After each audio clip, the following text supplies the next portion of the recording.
warahmatullahi wabarakatuh. Selamat pagi teman-teman. Perkenalkan, nama saya Tasya Meita.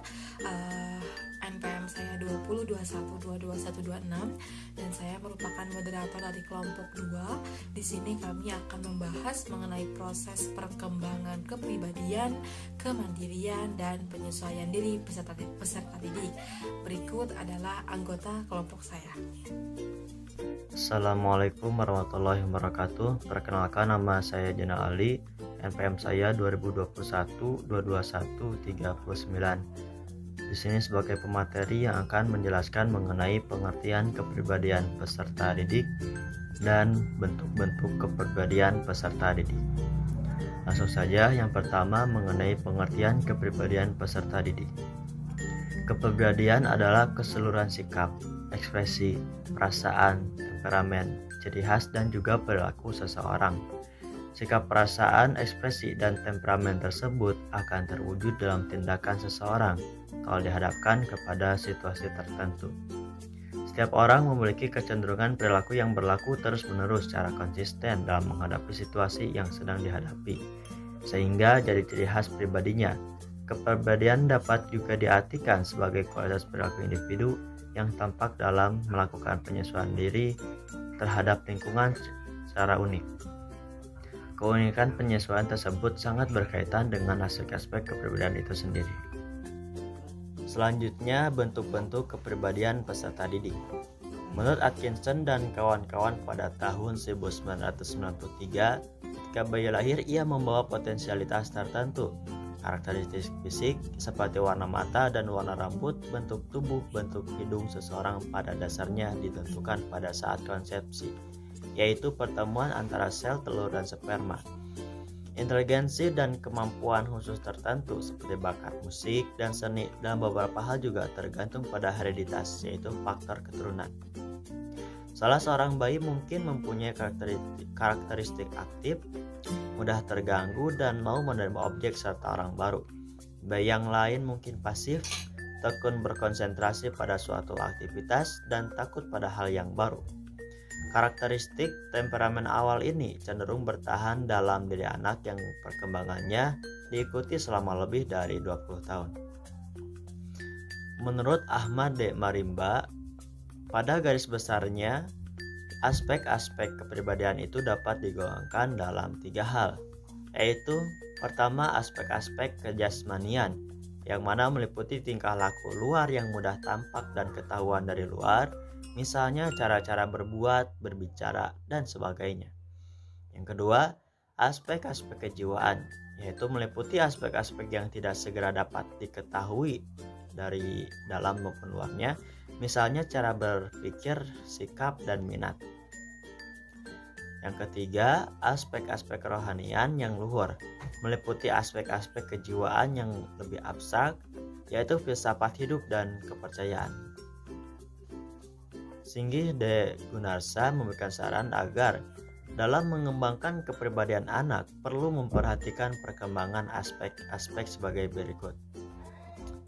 Seperti halnya permainan dapat membentuk kepribadian anak atau kepribadian siswa dalam kaitannya dengan pertumbuhan fisik anak.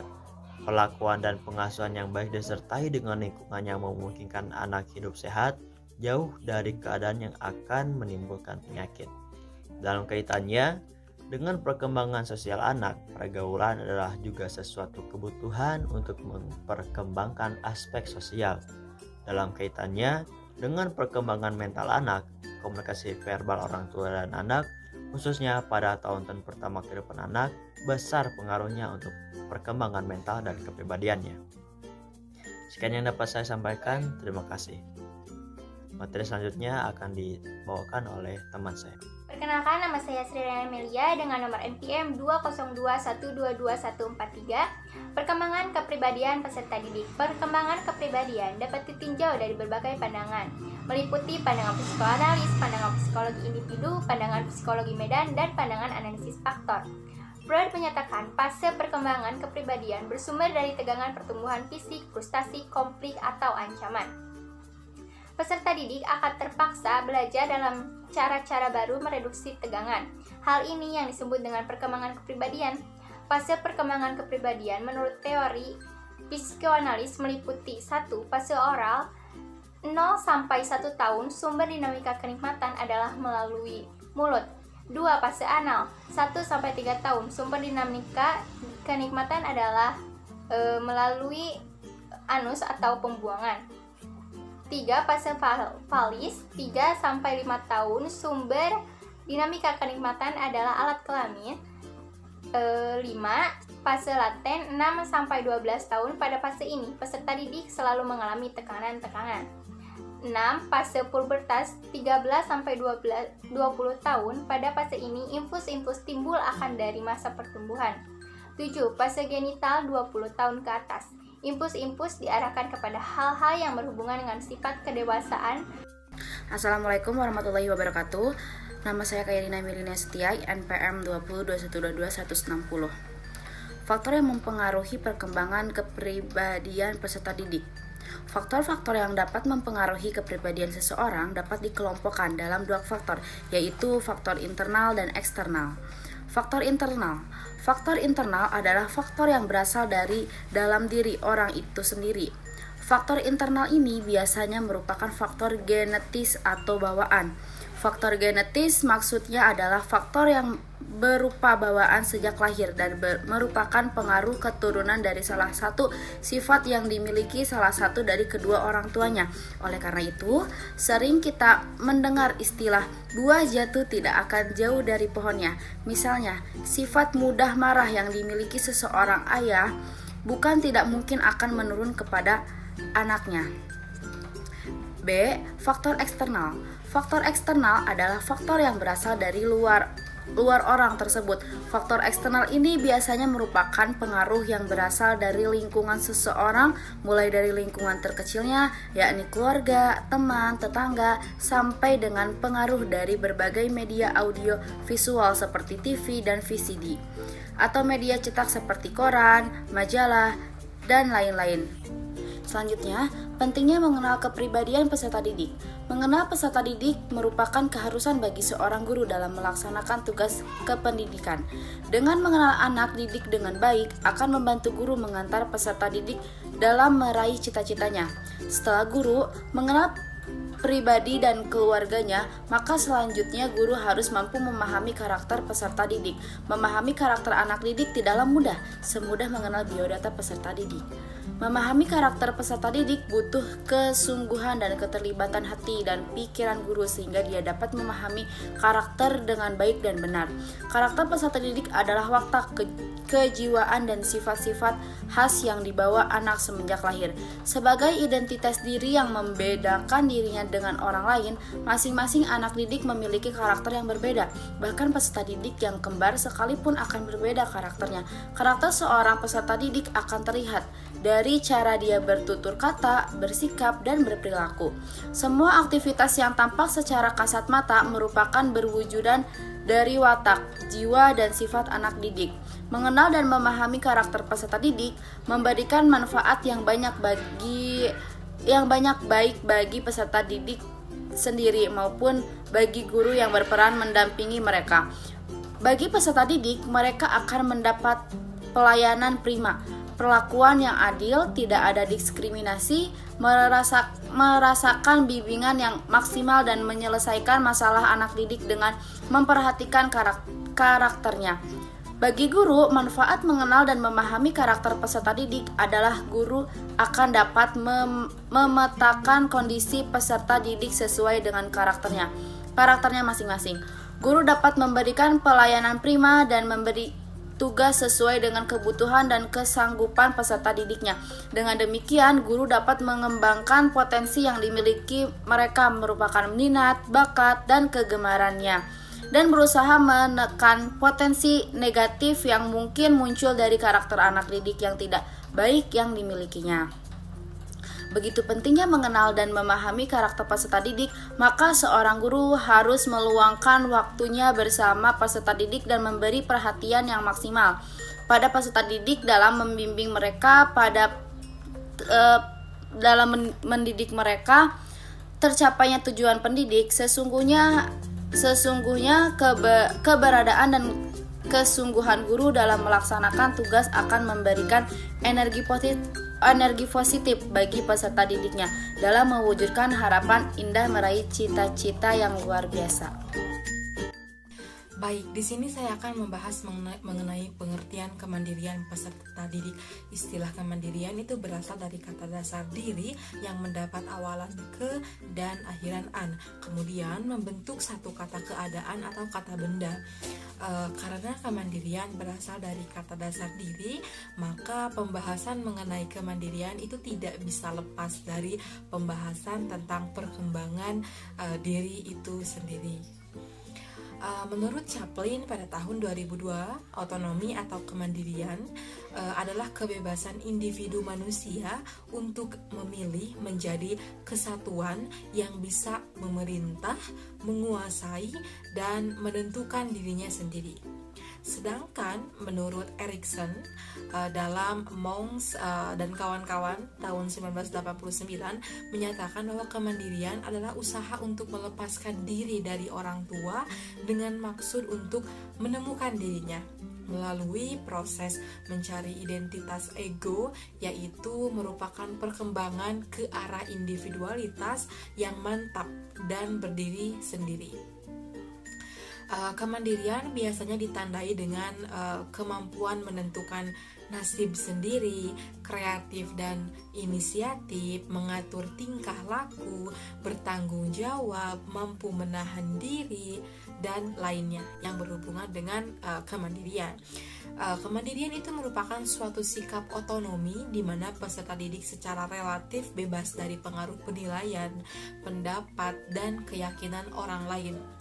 Dengan otonomi tersebut, peserta didik diharapkan akan lebih bertanggung jawab terhadap dirinya sendiri. Secara singkat dapat disimpulkan bahwa kemandirian itu mengandung pengertian. Yang pertama itu suatu kondisi di mana seseorang memiliki hasrat untuk bersaing, untuk maju demi kebaikan dirinya sendiri. Kedua, mampu mengambil keputusan dan inisiatif untuk mengatasi masalah yang dihadapi. Ketiga, memiliki kepercayaan diri dan melaksanakan tugas-tugasnya. Keempat itu bertanggung jawab atas apa yang dilakukannya. Ya, mungkin itu yang dapat saya jelaskan mengenai kemandirian peserta didik. Selanjutnya akan dilanjutkan oleh teman saya. Terima kasih. Perkenalkan, nama saya Nidaan Fitria Ramadhani dengan NPM 2021222501. Di sini saya akan menjelaskan materi mengenai bentuk-bentuk kemandirian peserta didik dan perkembangan kemandirian peserta didik. Yang pertama itu bentuk-bentuk kemandirian peserta didik. Ada dua pendapat yang membedakan bentuk-bentuk kemandirian. Yang pertama, Robert H. Vigors yang membedakan kemandirian atas 4 bentuk. Yang pertama, aspek emosi. Aspek ini ditunjukkan dengan adanya kemampuan untuk dirinya mengatur emosinya sendiri. Yang kedua, aspek ekonomi. Aspek ini ditunjukkan dengan adanya kemampuan untuk mengatur dan mengelola kebutuhan dirinya sendiri secara ekonomis. Yang ketiga, aspek intelektual. Aspek ini ditunjukkan dengan kemampuannya untuk mengatasi berbagai masalah yang ia hadapi.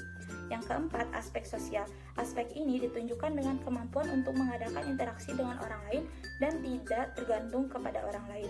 Sedangkan menurut Steinberg, ia membedakan karakteristik kemandirian atas 3 bentuk, yaitu yang pertama, kemandirian emosional, yakni aspek kemandirian yang menyatakan perubahan kedekatan hubungan emosional antar individu. Yang kedua, kemandirian tingkah laku atau behavioral autonomy, yakni suatu kemampuan untuk membuat keputusan-keputusan tanpa tergantung pada orang lain dan melakukannya secara bertanggung jawab. Yang ketiga yaitu kemandirian nilai atau value autonomy, yakni kemandirian memaknai suatu hal tentang benar dan salah atau tentang yang penting dan apa yang tidak penting. Lalu selanjutnya, pengembangan kemandirian peserta didik. Kemandirian peserta didik adalah sebuah bakat yang dimiliki oleh peserta didik yang berkaitan dengan pendidikan. Oleh karena itu, pendidikan di sekolah itu perlu melakukan upaya-upaya untuk mengembangkan kemandirian peserta didik. Nah, di antaranya yang pertama, mengembangkan proses belajar mengajar yang demokratis. Yang kedua, mendorong anak untuk berpartisipasi aktif dalam pengambilan keputusan dan dalam berbagai kegiatan sekolah. Yang ketiga, memberi kebebasan kepada anak untuk mengeksplorasi lingkungannya dan mendorong rasa ingin tahu mereka. Yang keempat, penerimaan positif tanpa syarat kelebihan dan kekurangan anak, tidak membeda-bedakan anak dengan yang lain. Yang kelima, menjalin hubungan yang harmonis dan akrab dengan anak. Nah, dengan upaya tersebut, maka akan terbentuk pribadi peserta didik yang mandiri. Cukup sekian dari saya, terima kasih. Bismillahirrahmanirrahim. Assalamualaikum warahmatullahi wabarakatuh. Perkenalkan, nama saya Mikri Fuzila, NPM 2021221555. Di sini saya akan menerangkan atau mempresentasikan tentang faktor yang mempengaruhi perkembangan kemandirian peserta didik. Sebagaimana aspek-aspek psikologis lainnya, kemandirian juga bukanlah semata-mata merupakan pembawaan yang melekat pada diri individu sejak lahir. Perkembangannya juga dipengaruhi oleh berbagai stimulasi yang dapat dari lingkungannya, selain potensi yang dimiliki sejak lahir sebagai keturunan dari orang tuanya. Ada sejumlah faktor yang sering disebut sebagai korelat bagi perkembangan kemandirian, yaitu pertama, gen atau keturunan orang tua. Orang tua yang memiliki sifat kemandirian tinggi seringkali menurunkan anak yang memiliki kemandirian juga. Namun, faktor keturunan ini masih menjadi perdebatan karena ada yang berpendapat bahwa sesungguhnya bukanlah sifat kemandirian yang diturunkan kepada anaknya, melainkan sifat orang tuanya yang muncul berdasarkan cara atau mendidik anaknya. Yang kedua, yaitu pola asuh orang tua. Cara orang tua mengasuh atau mendidik anak akan mempengaruhi perkembangan kemandirian anak. Orang tua yang menciptakan suasana aman dalam interaksi keluarganya akan dapat mendorong kelancaran perkembangan. Namun orang tua yang sering mengeluarkan kata-kata "jangan" tanpa disertai dengan penjelasan yang rasional akan menghambat perkembangan anak. Dan yang ketiga, sistem pendidikan sekolah. Proses pendidikan di sekolah yang tidak mengembangkan demokratisasi tanpa argumentasi serta adanya tekanan punishment akan menghambat kemandirian seseorang. Dan sebaliknya, adanya penghargaan terhadap potensi anak, pemberian reward dan penciptaan kompetitif positif akan memperlancar perkembangan kemandirian anak. Dan yang keempat, sistem kehidupan masyarakat. Nah, lingkungan masyarakat yang aman menghargai ekspresi potensi anak dalam bentuk berbagai kegiatan dan tidak terlalu hierarkis akan merangsang dan mendorong perkembangan kemandirian anak. Selanjutnya yaitu pentingnya kemandirian bagi peserta didik. Pengembangan kemandirian menjadi sangat penting karena dewasa ini semakin terlihat gejala-gejala negatif seperti berikut. Yang pertama yaitu ketergantungan disiplin kepada kontrol dari luar dan bukan karena niat sendiri secara ikhlas. Dewasa ini rasanya semakin sulit menemukan kedisiplinan baik di jalan, di kantor, dan di berbagai lembaga atau situasi lainnya yang memang menjadi muncul secara ikhlas dari dalam hati nurani yang bersih. Yang kedua yaitu sikap tidak peduli terhadap lingkungan hidup, baik lingkungan fisik maupun sosial. Gejala perusakan lingkungan baik yang diperbarui maupun tidak diperbarui semakin tak terkendali. Yang penting mendapatkan keuntungan finansial seperti itu ya. Dan yang ketiga, sikap hidup konformistik tanpa pemahaman dan kompromistik dengan mengorbankan prinsip. Kecenderungan untuk mematuhi dan menghormati orang lain semakin dilandasi bukan oleh hakikat kemanusiaan sejati, melainkan hanya karena atribut-atribut sementara yang dimiliki oleh orang lain. Nah, gejala-gejala tersebut merupakan bagian kendala atau mempersiapkan individu-individu yang mengarungi kehidupan masa mendatang yang semakin kompleks dan penuh tantangan. Oleh sebab itu, perkembangan kemandirian peserta didik menuju ke arah kesempurnaan menjadi sangat penting untuk dilakukan secara serius, sistematis, dan terprogram. Mungkin itu dari saya, dan selanjutnya akan disampaikan oleh rekan saya. Assalamualaikum warahmatullahi wabarakatuh. Baik, saya Ferdi Satria. Di sini saya akan memaparkan materi tentang pengertian penyesuaian diri. Penyesuaian diri sangat diperlukan bagi setiap individu, karena dalam setiap individu terdapat sisi negatif dalam dirinya. Maka dari itu, penyesuaian diri itu sangat penting untuk merubah individu tersebut dari buruk menjadi lebih baik. Penyesuaian diri merupakan suatu konstruk psikologi yang luas dan kompleks, serta melibatkan semua reaksi individu terhadap tuntunan baik dari lingkungan luar maupun dari dalam diri individu tersebut. Kemudian karakteristik penyesuaian diri. Individu tidak selamanya berhasil dalam melakukan tersebut, karena terkadang ada rintangan atau hambatan dalam individu untuk melakukan penyesuaian diri tersebut. Menurut Fatimah, penyesuaian diri dibagi menjadi dua bagian, yaitu penyesuaian diri positif, kemudian penyesuaian diri yang salah. Individu yang tergolong berhasil menyesuaikan diri secara positif biasanya melakukan hal-hal sebagai berikut, yaitu tidak menunjukkan adanya ketegangan emosional yang berlebihan, kemudian tidak menunjukkan adanya mekanisme pertahanan yang salah, kemudian tidak menunjukkan adanya frustasi pribadi, kemudian memiliki pertimbangan yang rasional dalam pengarahan diri, dan mampu belajar dari pengalaman serta bersikap realistik dan objektif. Dalam penyesuaian diri secara positif, individu akan melakukan bentuk upaya-upaya sebagai berikut. Yang pertama, penyesuaian diri dengan menghadapi masalah secara langsung. Kemudian, dengan melakukan eksplorasi. Yang ketiga, dengan trial dan error atau bisa disebut dengan coba-coba. Kemudian yang keempat, dengan substansi. Dan yang kelima, dengan belajar. Kemudian ada juga penyesuaian diri dengan pengendalian diri, kemudian penyesuaian diri dengan pencernaan yang cermat. Kemudian poin selanjutnya yaitu penyesuaian diri yang salah. Kegagalan dalam melakukan penyesuaian diri yang positif dapat mengakibatkan suatu individu itu seperti menyimpang. Hal ini ditandai dengan tingkah laku atau sikap individu tersebut.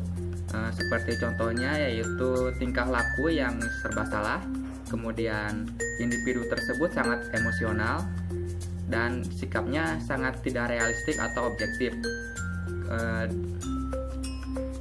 Ya seperti itu, penyimpang dari kegiatan positif seperti hal lainnya. Baik, terima kasih. Wassalamualaikum warahmatullahi wabarakatuh. Kenalkan, nama saya Rian Jelia, NPM 202122502. Saya akan memaparkan materi faktor-faktor yang mempengaruhi penyesuaian diri dan proses penyesuaian diri. Faktor-faktor yang mempengaruhi penyesuaian diri. Menurut Snyder's, ada beberapa faktor yang dapat mempengaruhi proses penyesuaian diri, yaitu 1. Sistem utama tubuh. Fungsi yang memadai dari sistem syaraf merupakan kondisi umum yang diperlukan bagi penyesuaian diri yang baik. 2. Kesehatan fisik. Kondisi fisik yang sehat dapat menimbulkan penerimaan diri, percaya diri, harga diri, dan lain-lain yang akan menjadi kondisi yang sangat mempengaruhi bagi proses penyesuaian diri. Yang ketiga, kemauan dan kemampuan untuk berubah atau modifiability. Kemauan dan kemampuan untuk berubah ini akan berkembang melalui proses belajar bagi individu yang dengan sungguh-sungguh belajar untuk berubah, maka kemampuan menyesuaikan dirinya akan berkembang juga. Yang keempat, pengaturan diri atau self-regulation. Pengaturan diri sama pentingnya dengan proses penyesuaian diri dan pemeliharaan stabilitas mental, kemampuan untuk mengatur diri dan mengarahkan diri. Yang kelima, lingkungan keluarga. Lingkungan keluarga juga merupakan lahan untuk mengembangkan berbagai kemampuan yang dipelajari melalui permainan, senda gurau, sandiwara, dan pengalaman-pengalaman sehari-hari di dalam keluarga. Tidak diragukan lagi bahwa dorongan semangat dan persaingan antar anggota keluarga yang dilakukan secara sehat memiliki pengaruh yang penting dalam perkembangan kejiwaan seseorang individu. Oleh sebab itu, orang tua sebaiknya jangan menghadapkan individu pada hal-hal yang tidak dimengerti olehnya atau sesuatu yang sangat sulit untuk dilakukan olehnya, sebab hal tersebut memupuk rasa putus asa pada jiwa individu tersebut. Proses penyesuaian diri. Proses penyesuaian diri menurut Schneider setidaknya melibatkan 3 unsur, yaitu 1. Motivasi. Faktor motivasi dapat dikatakan sebagai kunci untuk memahami proses penyesuaian diri. Motivasi sama halnya dengan kebutuhan, perasaan, dan emosi merupakan kekuatan internal yang menyebabkan ketegangan dan ketidakseimbangan dalam organisme. Yang kedua, sikap terhadap realitas. Secara umum, dapat dikatakan bahwa sikap yang sehat terhadap realitas itu sangat diperlukan bagi proses penyesuaian diri yang sehat. Beberapa perilaku seperti sikap antisosial, kurang berminat terhadap hiburan, sikap permusuhan, kenakalan, dan semaunya sendiri, semuanya itu sangat mengganggu hubungan antara penyesuaian diri dengan realitas. Yang ketiga, pola dasar penyesuaian diri. Pola dasar penyesuaian diri ini berhubungan dengan bagaimana cara individu untuk mengatasi berbagai ketegangan ataupun frustasi yang dialaminya karena adanya suatu kebutuhan yang tidak terpenuhi. Kurang lebihnya mohon maaf, sekian dari saya, terima kasih. Baik, mungkin itu saja yang dapat kami sampaikan dari kelompok 2 mengenai proses perkembangan kepribadian, kemandirian, dan penyesuaian diri peserta didik. Terima kasih telah menyimak dan menonton video presentasi dari kelompok 2. Wassalamualaikum warahmatullahi wabarakatuh.